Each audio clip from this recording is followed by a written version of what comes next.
যোৱা পৰহি ৰাতিপুৱা ডাঙৰ ধুমুহা জাকৰ আৰু লগতে বৰষুণৰ এয়া বতৰৰ বিজুলী আছে দেখিছে নহয় ইয়াৰ পৰিৱেশ। আৰু সেইবাবে যোৱাকালি এনেধৰণে দিনটো বতৰ ডাৱৰীয়াৰ বাবে আমি এনেধৰণে দিনতে জুই সেকিব লগা হৈছে। এই কুকুৰকেইটাকো এনেধৰণে শুবলৈ ব্যৱস্থা কৰি দিছোঁ জুই পাবৰ কাৰণে। যথেষ্ট ঠাণ্ডা পৰিছে দিনত, কুঁৱলী। আৰু আজি এইটো পৰিৱেশ চাওক, যোৱা পৰহি দিয়া ডাঙৰ ধুমুহা জাক আৰু বৰষুণ জাকৰ বাবে এইটো পৰিৱেশ। কুঁৱলী যথেষ্ট পৰিছে, পথাৰৰ নৰাবোৰ চিন-ভিনেই নাই, অলপ অলপকৈ দেখা পোৱা গৈছে।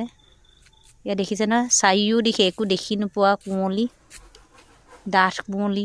9:30 বজাৰ পৰিৱেশ, এইটো ৰাতিপুৱা 9:30 বজাৰ পৰিৱেশ দুলীয়াজানৰ। চাৰিওফালে পথাৰত পানী দেখিছেনে, পুখুৰী সদৃশ পানী। পুখুৰীততো পানী ফুল হৈছেই, লগতে পথাৰৰো অৱস্থা এইটো।